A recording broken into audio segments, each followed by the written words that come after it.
Hey, Haunted Hearts, it's Brett, your haunted therapist, and today we're exploring the intersection of psychology and demonology, this space where trauma, belief, and the darker corners of the paranormal collide. I'm joined by James Annitto, demonologist, paranormal investigator, and psychology major, who's been investigating serious hauntings since 2004. James blends analytical thinking, psychological training, and spiritual theology when approaching cases involving negative hauntings and alleged demonic activity. He is the author of The Psychological Dimensions of the Paranormal, with his second book, The History of Demonology, coming this year. And he provides his services free of charge to those navigating severe cases, which speaks to the heart behind his work. Today we're asking, where does psychology end and demonology begin? And are they more connected than we think? We'll be diving into what demonology really is, how discernment works, and how to responsibly navigate cases that sit between trauma and alleged oppression. James, welcome to the Haunted Therapist podcast. I'm so happy that you're Yes, here. thank you for having me. I definitely need a therapy session, so I'm glad we could do this. You threw me for a loop. I'm like, oh no, I'm in session. You haven't signed anything yet. I love it. So what pulled you first? What first pulled you towards demonology specifically? How did we end up here? Well, generally, to sidetrack a little bit of my story, I really always was interested in Greek philosophy and, outside ego and all that stuff. And then, of course, daemons. And so, these intermediary figures. And then also, of course, all religions and cultures have some form of good versus evil even from early civilization, from Mesopotamia to modern times. So I was fascinated on good versus evil. A man famously known for it was Epicurus with Theodicies. So I just something that drew me out of the whole umbrella. I was interested in cultures and their viewpoints of good versus evil, or a supreme being, or however you want to interpret it in your cultural tradition. But it fascinated me. But I really grabbed onto that because of, as a child, I would like to say I was atheist or agnostic, or maybe what I would truly call myself a Darwinist, because I really was into biology and evolutionary biology. So I really kind of took a deep dive down as soon as I could be cognitive understanding of literature and learning and comprehending it and looking into it further and going down that rabbit hole. It's just something that grabbed me out of the whole thing. Like I love aliens, I love spirits, ghosts. I love parapsychology or anomalous psychology with Chris French, but I love all that stuff. But it was just something that grabbed onto me because of my questions about God, right? And now I am faithful, so it was a complete 180 throughout my life. But yeah, that's what latched me on to the demonology, and of course as well the practical sense of it, where when I was investigating and then started getting into residentials with dealing with homeowners or business owners, some of them wanted help beyond just being told they're not crazy, or given this piece of data that kind of proves that something might be there, even though we can't explain exactly what it is. Those people that wanted that help has kind of led me further deeper into the study and as well into ministry work. Okay, so there were cases early on then that deepened your trajectory into studying more from the parapsychology, but also demonology aspect of it then. It wasn't just because of your cultural training or your religious training, it was also some experiences that you were having as an investigator? Yeah, no. So yeah, it was when I created my team with Andre Corey, who's no longer with us, a group called Ghost Hunters Supernatural Truth. We were legend trippers or ghost hunters at first, where we would, go to legendary surroundings, historical places. And then we started taking on some residential cases. And, that's really kind of what opened my eyes. Like I was always fascinated in it. And at that point, I wasn't religious. So there was no dogma in me or inkling of wanting to do deliverance ministry or anything like that. But yeah, it's kind of what pushed me over the edge, because I'm a problem solver and I can't be that person, even though we both know that you can't solve everything. But there was being young and being in me of being a problem solver. I just wanted to go that next stage to see if I could help people and not just give them, here's some data, here's an EVP, or unfortunately there's nothing in your house. But yeah, the demonology is so expansive. People don't understand it. It's like you could pick up one book and think you understand it, but then there's thousands of years of writings of it, and even Christianity since the Gospels, and yeah, before that, which of course my second book talks a lot about. It's so expansive, and you can see the development of culture, a lot of the similarities between culture too. So it was fascinating to take a lot of that approach, the academic approach, and then see how it Mhm. stakes in a practical situation. And it's interesting too that you're bringing in the psychology aspect because I love that we're aligned in that way, right? The paranormal and psychology, which is different necessarily from parapsychology, right? It's not necessarily the same thing at all, at least not the way I'm doing it. It sounds like you might be doing a thing where, like, if you go explore or investigate a home and it turns out that there is no, like you said, sometimes there is no demonic activity, or there might not be any activity there at all that you pick up on that day, anyways. Yeah. So then you go towards more the psychology of what's going on with that person, what's going on environmentally, what's going on. Yeah. No, that's 100%. That's something I cultivated over time.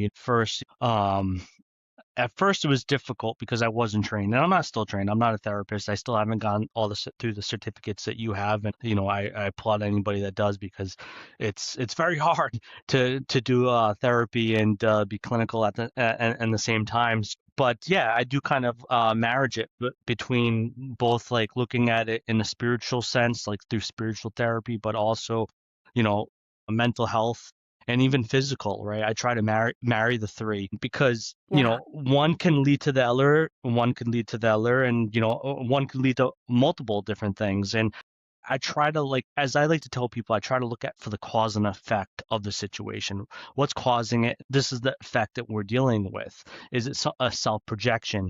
Is it mental health? Or is there, in fact, an external spirit there that we, of course, have no nomenclature to really discern what it really is truly, beside theory? Is that what is going on? That's something that science can't prove at this point in time. And I take that to a lot of my love for psychology. I grew up with trauma, very bad trauma, to be honest with you. So that's kind of actually what got me into the paranormal and questioning faith. So I take a lot of what my personal experiences in trauma and my external reinforcement to how I viewed reality at that time, to, of course, what Mm. science has wrote in, what therapists do. But I also work in construction, and so I use a lot of the natural explanations as well through that process. I've been doing that over a decade now. Interesting. Keeps you grounded. I incorporate a lot of different learnings. The demonologies, I work with some mentors, and I work with some people that are respectable. I've done a lot of personal study, psychology. I'm in my master's program. I'm 6 classes away from getting my degree in that. And then likely, once my kid's a little older, transition to a PhD program. And then I am also in construction. I do mechanical, electrical, and plumbing. So I integrate all three. And I do my best to diagnose the situation to a degree where I can help them, or at least get them over a hurdle, spiritually and mentally as well. And then they can take over So from let me there. ask you this. When you're doing your day job, I guess, when you're doing your construction and you're in people's houses, and people probably ask you this all the time, but do you ever pick up on energy when you're supposed to be wiring electricity and you're like, "Ooh, what was that?" So I don't do people's houses. I do the cool stuff. I do commercial, industrial. I am in a lot of old Or mansions, there. and yeah. So I you Oh, know, God. funny enough, I make posts about this sometimes, or I say this on other podcasts or programs, is that actually, as a construction guy, like, I'm a project manager now, so I'm not getting really dirty, but I'd have to observe and estimate to a degree what a job's going to cost. In between the trusses and stuff like that, I'm doing my best to diagnose what they currently have and how we can upgrade it or even install something new. So I get to see a lot of old houses of what people might tend to believe to be paranormal, and in fact that is natural. And doing a lot of events and stuff like that, I've come to see and understand a lot of the people, what they experience are natural circumstances, like breeze, right? People don't understand infiltration, where air can pass through the house. And you can feel that breeze, that cold air for a slight second, or it can move objects, cubic feet per minute, CFMs, and electrical, and of course CO2 and carbon monoxide and all that fun stuff, radon. So Yeah. I observe a lot of that, and I can understand to a large degree of why people believe they experience things in these old places, these historical locations. But Yeah. there have been a couple times where, maybe it's our adrenaline, our fight or flight, that kicks in murky situations sometimes. That's been something we've developed throughout the years. And now a lot of studies state that is what kicks off the believability of being seen or being in the presence of something. But, so I don't know if it's that, but there have been a few places that I visited that have given me the EBGBs, but I don't claim to be clairvoyant, clairsentient, clairaudient, a medium. I don't claim to be anything. I believe I have the gift of discernment, which is with people, and understanding good and negative energy, but I don't always feel it. The times where I've really felt it are in truly severe cases where my body really just reacts to it. And not just my body, other people's as well, but mine might kind of open up a little bit and deal with it differently than other people. Well, you're gonna just be diagnosing every which way for a living. You're diagnosing in these commercial buildings what's going on and what needs to, what the project needs. You're diagnosing when you go on paranormal investigations, and you have to wrap up your results at the end, then you're going to be diagnosing once you're a psychologist. Very Yeah, cool trifecta we got going on there. Yeah, I think a lot, like I said, I think a lot of my hands-on experience, and what I've delved deep into in my life has helped me, has built this foundation and the structure that gives me a lot of course, experience to observe other people. I can't clinically diagnose somebody, but I work hand in hand with the mental health field. A prime example, if somebody emails me or calls me and claim that they're possessed and they're self-diagnosing, but which means they've never had anybody else that diagnose the situation. I automatically won't deal with them until they get a makeup, an assessment done, because I want to understand what's going on with them.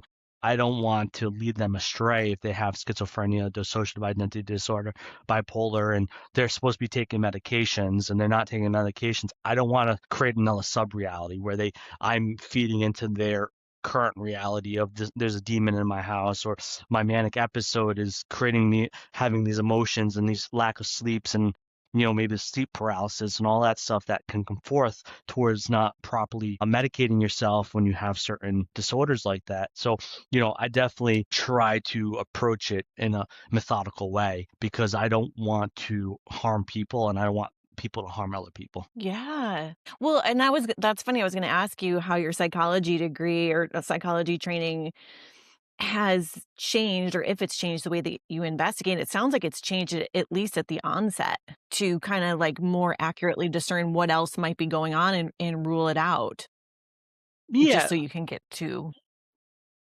I was doing that a little bit before I even entered my psychology program.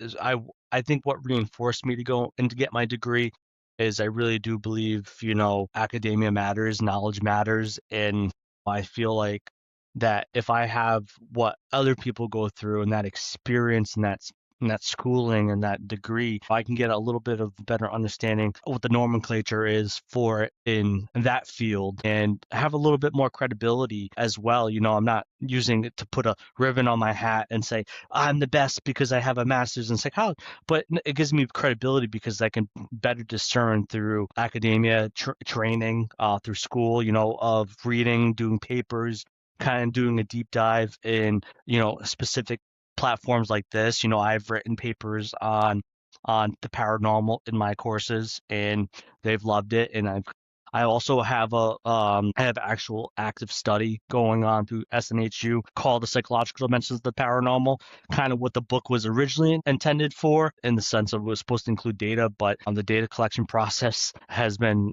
rigorous and not the greatest when it comes to equal genders in the population pool. So it's dominant women. So I don't really want to put a study out that doesn't have a balanced approach.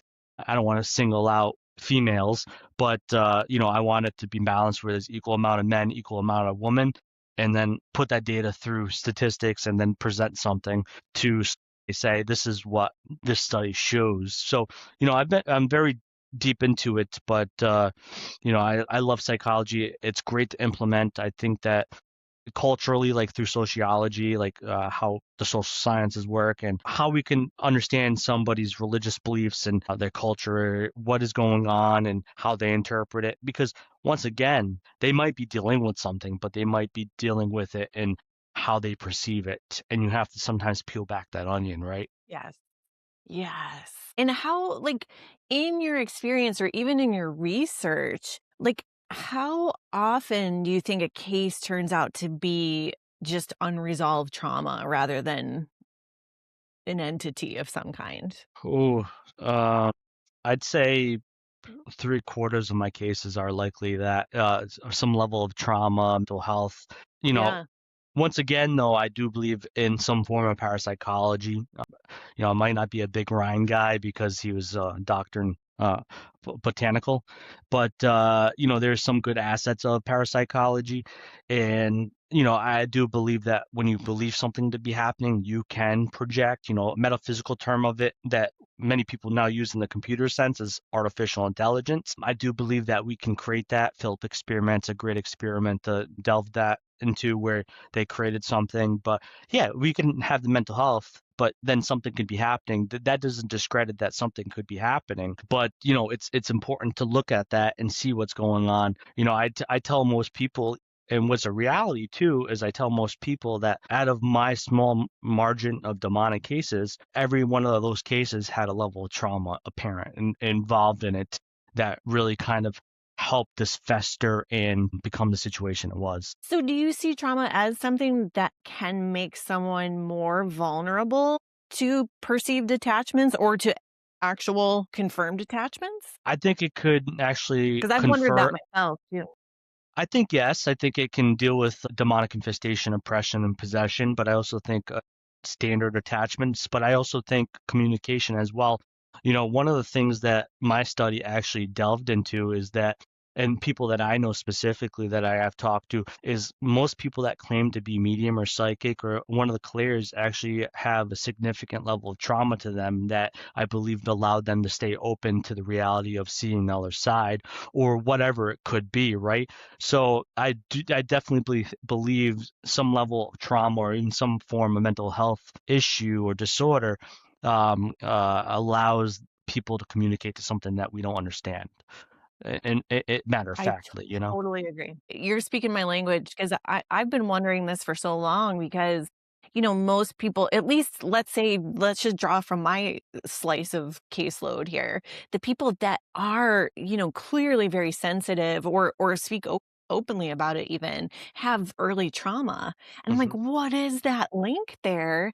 Mm. And it's not even necessarily paranormal. It could be just the way that trauma is able to change the way the brain grows and develops, and that maybe Yeah. that part of the brain that's more sensitive in them grows and develops in different ways than if you don't have trauma. And maybe those ways are more make you more sensitive.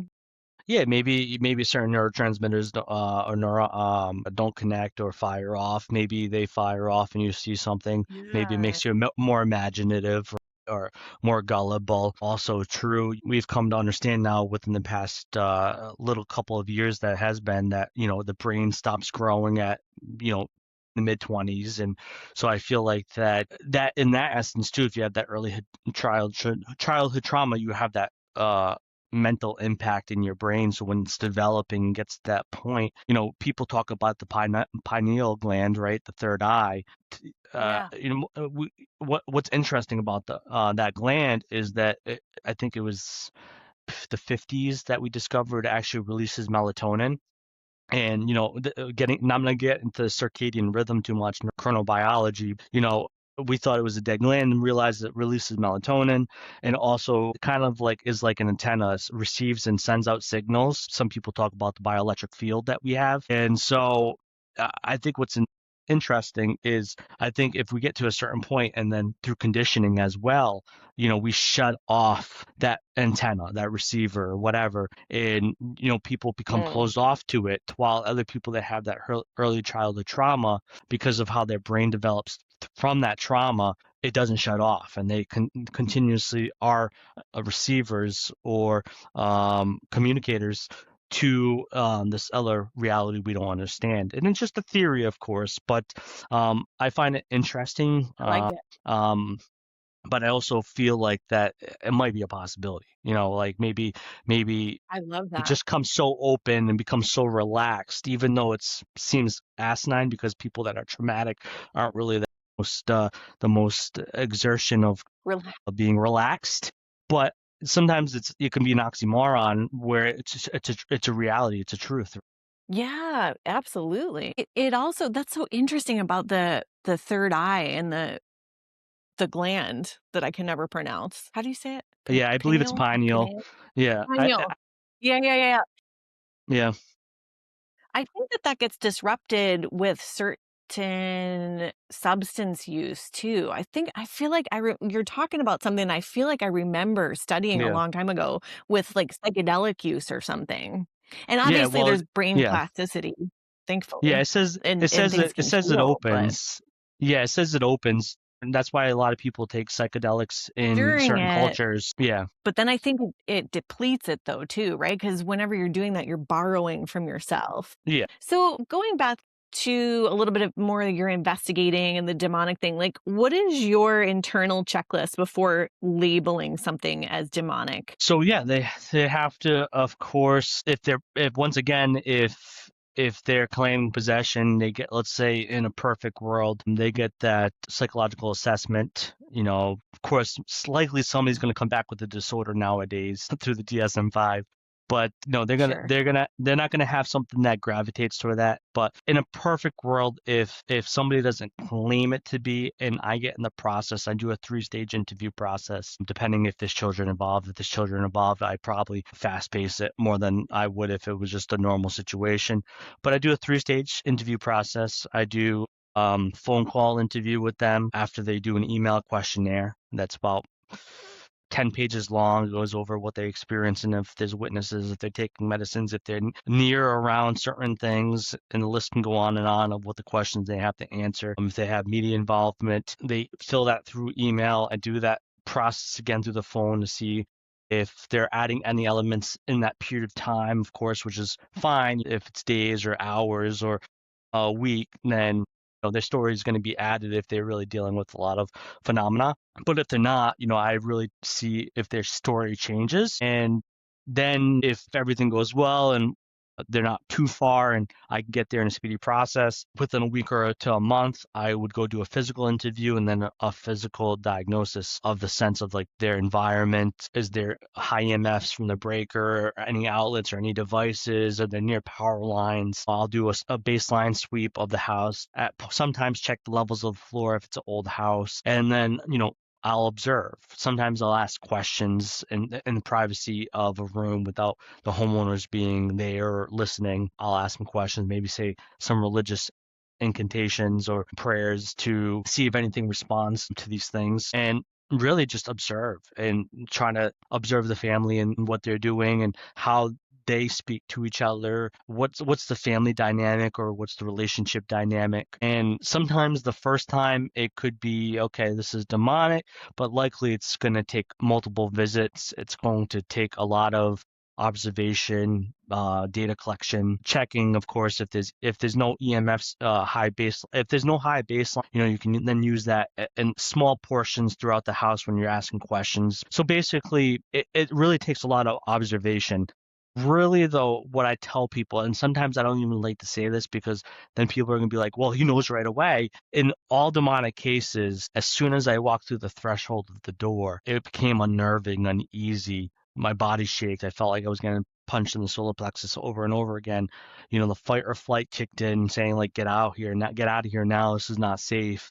All those things happen entering a demonic situation. So if I don't feel that initially, I don't become biased and I don't conform to my bias and say, well, there's nothing here. But I can say through my own personal experience that every time I've actually been in the presence of what we would call a demonic entity or a demonic spirit, those things occur. Those uneasy feelings, those questionings. And in one case, a week prior, I even had a very prolific nightmare with like true environmental cues that I did not know of, physical depictions of their character.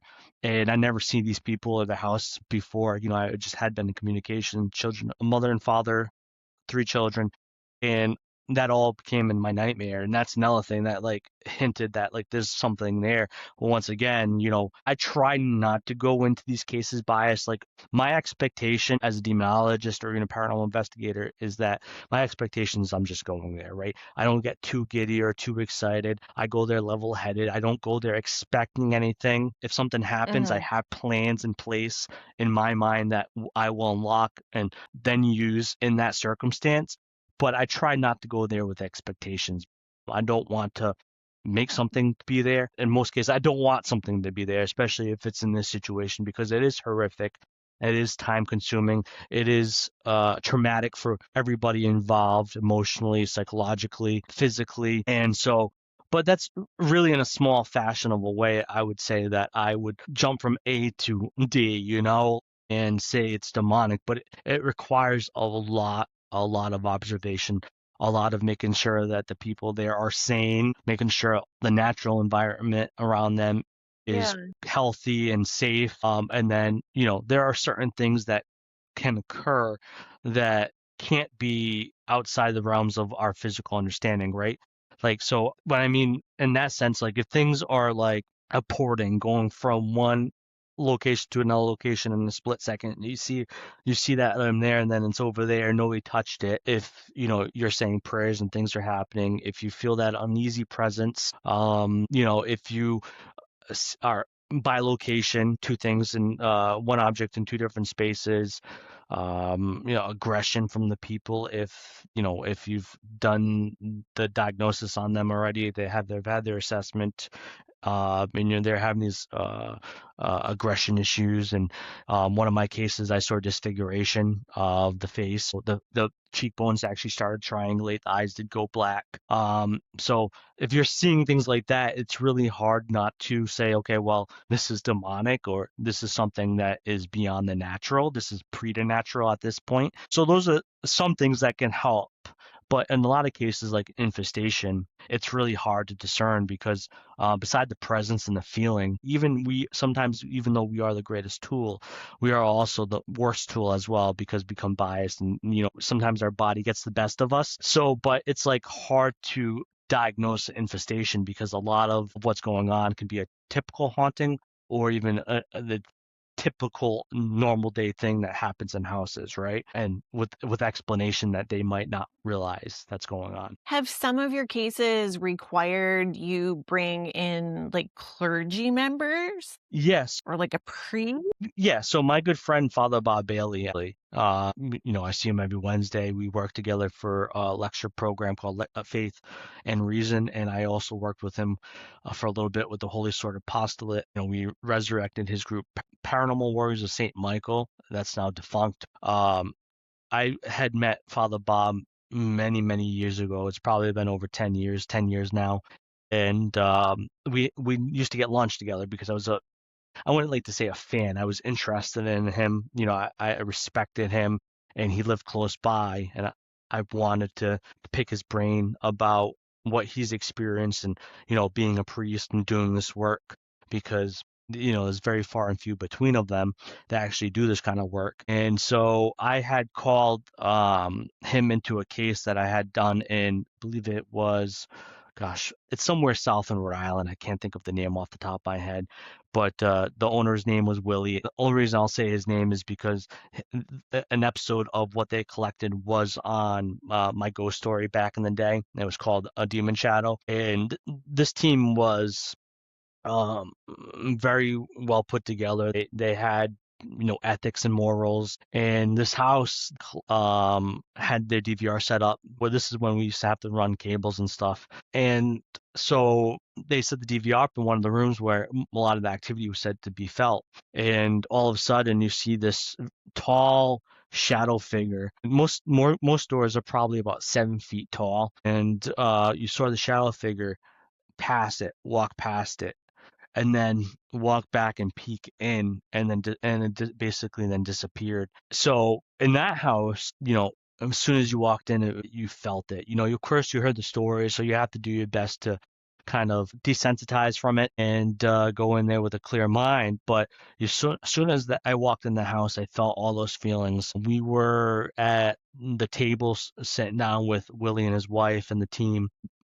All of a sudden, back in the day, I used to wear a small set of rosaries, and the rosary, which was fairly new, it barely had been worn, it got severed right at that metal and dropped in my lap, and everybody was like, "What was that?" And I was like, my hands weren't touching it. It's hard to do that unless you boom.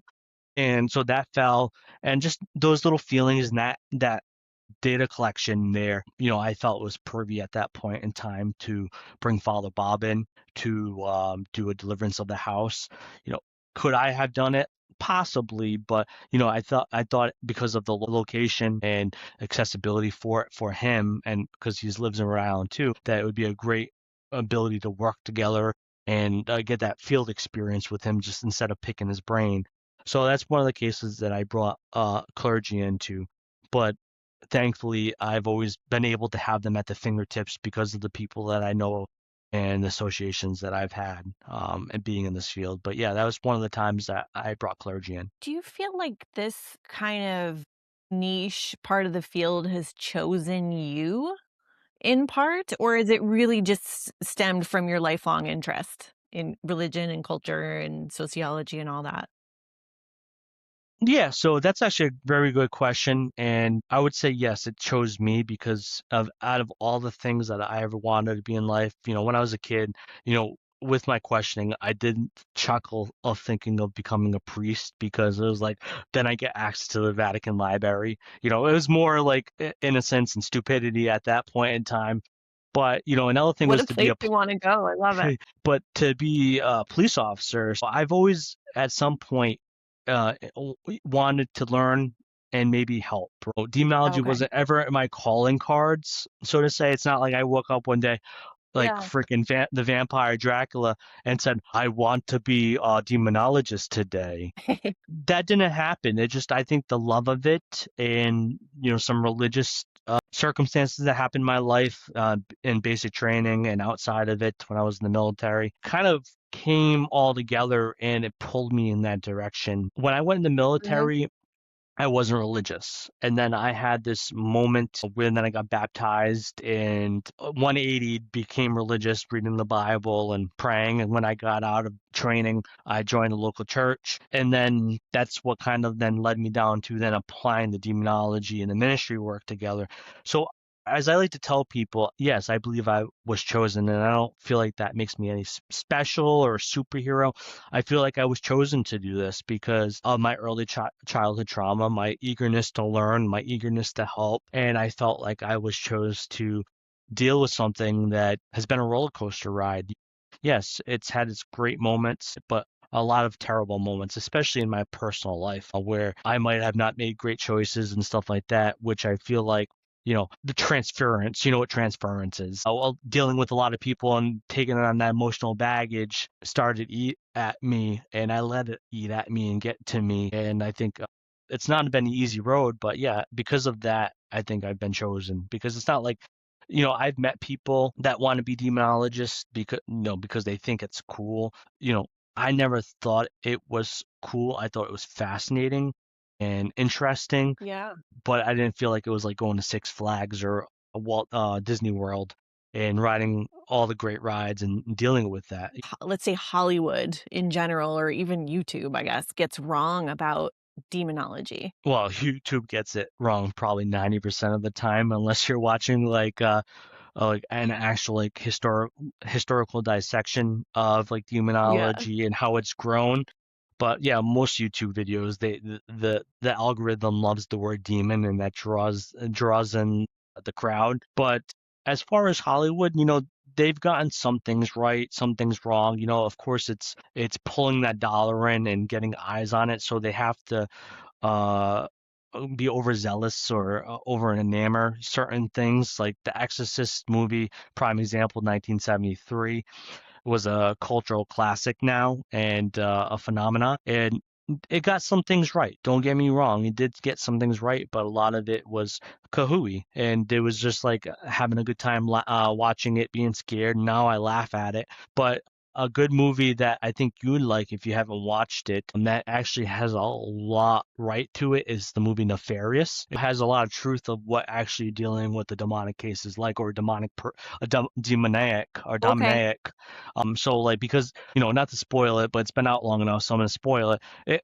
At the end, it actually it becomes out to be a demon, and throughout the whole movie, it's like that debate: is it really this evil force, or is it not? And then of course it comes to be evil force. But that's what I tell people a demon case is like it's that question, that facade, questioning yourself, is something truly there? And then all these circumstances happening, and then coming to find out it's real. But yes, so sometimes Hollywood has it right, sometimes it has it wrong. YouTube basically always has it wrong. But it's good to have that though, because it puts eyes on the topic. Um, you know, we almost lost the study of demonology during the Enlightenment era, and I talk about that in my second book as well. We almost lost it. But I do believe that a lot of the archaic nature, a lot of the bad stuff of it has mostly, not all, but mostly has escaped the Inquisition periods, the witch craze, and now we are at it in a more academic sense, practical sense, and not just pointing fingers and judging people and killing people because of a craze, right? So it has grown, but we almost did lose the study of demonology during the Enlightenment.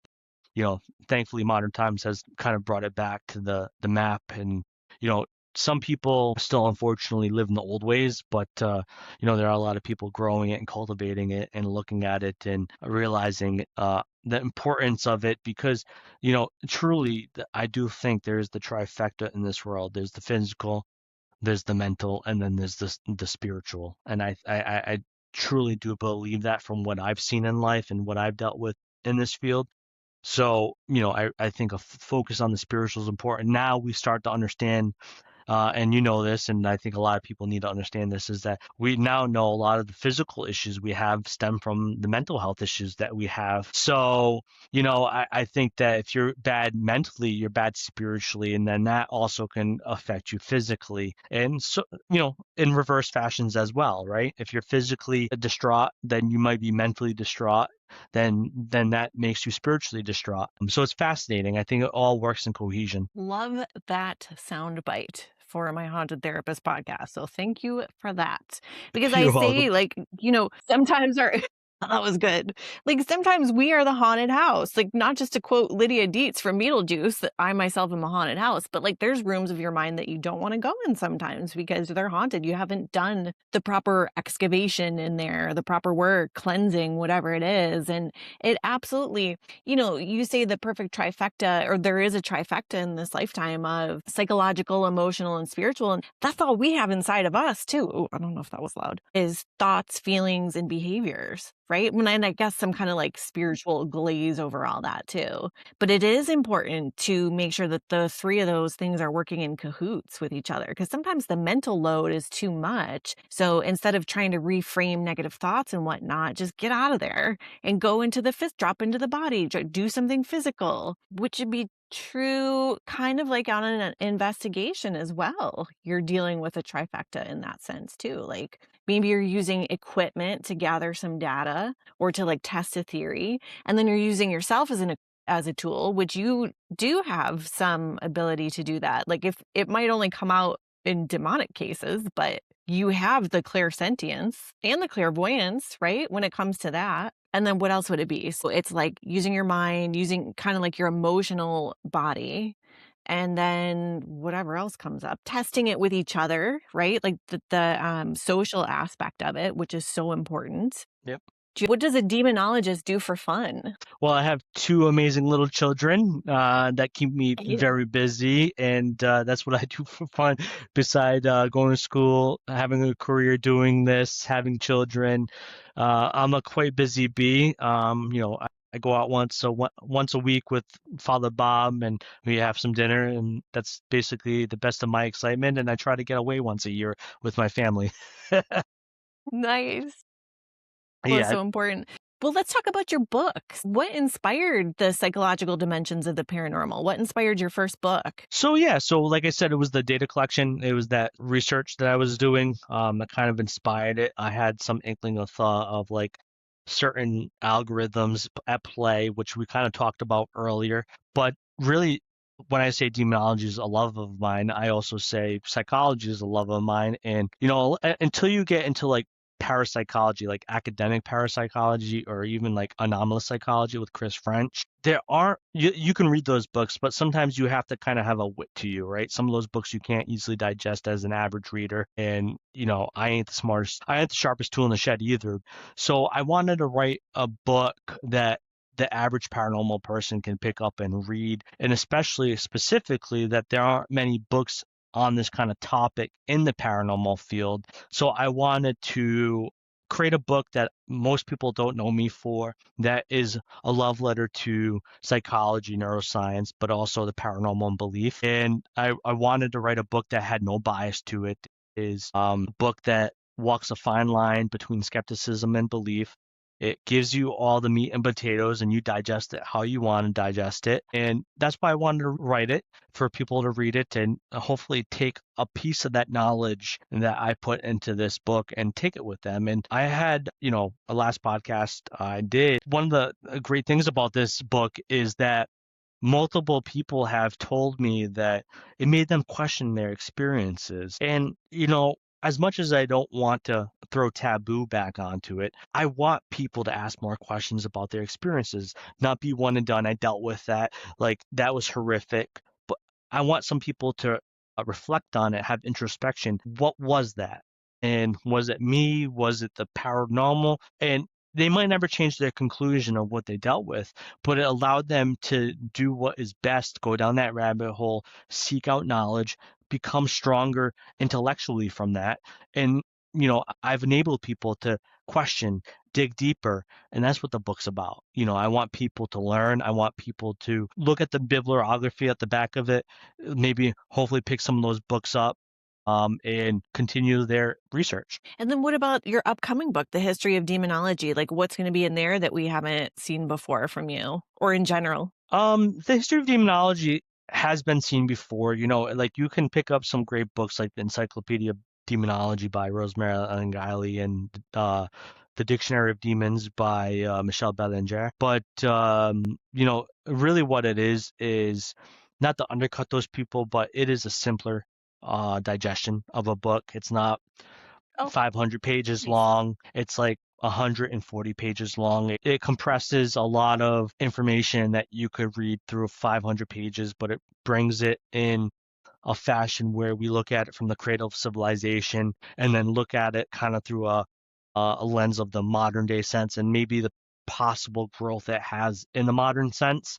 So it's from early civilization, or uh, true understanding of human civilization. Of course, no, we're almost 300,000 years old now, but we have a lot of more research to do and understanding to do with what those people lived like back then. But so it takes from Mesopotamia to modern times, and it really kind of gives you Wow. the information you need from those specific time periods and the development of demonology. Like I said, it talks about the Enlightenment era. It talks about the Inquisition. It talks about Eastern traditions, folklore, Native Nice. American traditions. It really kind of gives you everything you need to know in a couple of reads sittings of what demonology is, because so many people misunderstand it and don't Yes. understand it, that once again it's not a roller coaster ride. It's actually a deep study that has a lot of cultural understanding, a lot of traditions involved. That's why, like, my definition of demonology is the study of the cultural traditions and lore of wicked spirits. because they've been around for a long time. The idea of it. I'm definitely gonna pick that book up because I love the idea of going throughout time. Like, it reminds me of books that I read in college, like Joseph Campbell, Mm, Transformations of Myth Through Time, yeah, right? But you're doing it like a little you're fine-tuning it just to like, you're narrowing the scope to what yeah, different cultures or religions might have called a demon, so to yeah. say. And I'm doing And and oh, yeah, sorry. looking forward to it. And No, go I'm, ahead. like I said, I'm giving it to the accessibility to the average reader, right? You could be Yeah. 10 years old and a good reader and understand it. You could be 18, 50, 62. You can read it. And I also price it at a respectable level. I understand it's hard out there. My first book was $10.50. My second book will be $10.50 unless you get it on Kindle and it's cheaper. But I wanted it to be accessible. Like you said, I wanted to narrow the scope of work to it, but I also wanted to Mhm. narrow it in the sense that an average reader can read it. There are a lot of great Uh-huh. books on both topics, right? Both books have specific books on this topic, but it's really kind of a drudge of a read. Like I always tell people to read King James Demonology or Demonology if you want to change the English translation from Old English to Oof. New English. But Demonology is such a hard read because it's in Old English and it's such a great book though, don't get me wrong, but I wanted to lessen the reading capability for people. And I'm not saying people are stupid. I'm just saying that, I want people not to have to take months to read a book. Yeah. Yeah, the King James version of anything is not for the faint of heart. Yes. And then you also have a podcast coming up, right? Nine Gates podcast. Is that out yet or when does that come out? So yeah, I have Nine Gates podcast with my co-host Victoria J, who has a master's in folklore. She's the demon folklorist, and it is premiering on 6/6/26. We had to. Oh, I saw that. And our first guest is John Zaffis. But the difference between this and traditional podcast is that it's basically like a topic. Like sometimes there won't be guests, sometimes there will be guests, but each episode, which is only going to be once a month, we will have a specific topic we will talk about in the realm of demon folklore, and demonology. And the first topic is introduction to demonology. And we're going to talk about our backgrounds. We're going to talk about how demonology has advanced. I'm going to bring John on to talk about how he has over the 50 plus years seen it advance or not advance and go backwards, depending on what his viewpoints are on it. But so, yeah, it's going to be an interesting podcast because Victoria and I both love the topic and folklore of demons. So it's like we can really pour our hearts out on this topic. We both don't agree on everything. So we're going to have debates on air.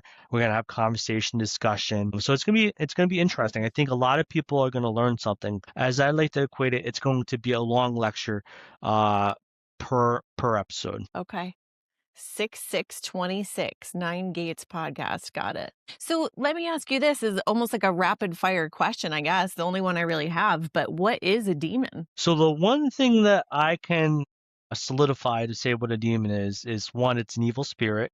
There's different equations to that. Evil spirit is in every culture. If you look at the etymology word of the demon, it's daemon, and then another way of spelling daemon. But Okay. throughout time in Greek philosophy or mythology, they were mediary beings that reported to the gods based on human actions. Christianity, they're fallen angels. In Hinduism, they're Azoras. In Judaism, they're the Shedem. So a demon is an evil spirit, and there's multiple different cultural interpretations. But one thing that I will say outside of all those cultural interpretations is the one thing that most demonologists can agree on is that a demon's a non-corporeal being. That means it never once had a body, never once lived in the form we do. So a demon is non-corporeal and they're evil. And that's a demon in a nutshell. Yeah. That's interesting because it is kind of like, when people say that they're haunted by their own demons or like I'm fighting my demons again or whatever. Yeah. It is non-corporeal in the sense that that's not really part of who that person is Yeah. even, right? Yeah. Like let's say their addiction is a demon. That's not what defines them. That's that's just what has a stranglehold on them at that time. So it's a perfect crossover actually, explanation. Glad you liked it. So, just in closing, if someone is listening and they feel like they might be dealing with something dark, whether it's psychological or spiritual, what are like the first grounded steps that they should take? Yes, because there's no licensure in this field, so you can't pull up like a book and say, "Oh, here's licensed demonologist one," Yeah. or "Here's this person." You know, I do tell people sometimes to, depending on the situation, to go to psychology.org or .com, I mean, and you can, there's a database of psychologists that list that if they're spiritual or holistic. So I sometimes tell if they're in your area, reach out to them. But if people need help, the easiest process to do, especially if you want somebody like myself, is to do a little bit of your research. Make sure you're reaching out to the right person. Most people have social media imprints now or some form of imprint in the internet. So you can do your research. How long have they been around? Listen to maybe an interview of theirs to see if they sound sane. If you know some people that they know, ask for reference to see if they're a good person, if they know what they're talking about, if they can help. If they're claiming to charge, if you go to their website and they, there's a button, a PayPal button, run away.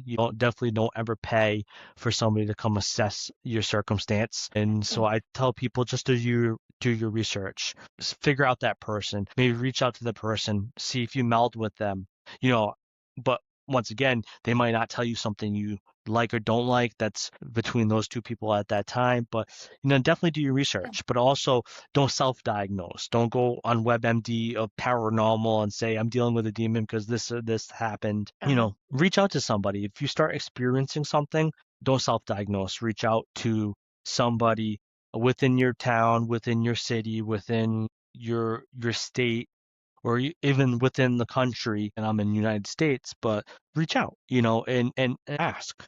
Don't investigate your own home because you're opening up a door and a two-way communication, which can worsen the situation.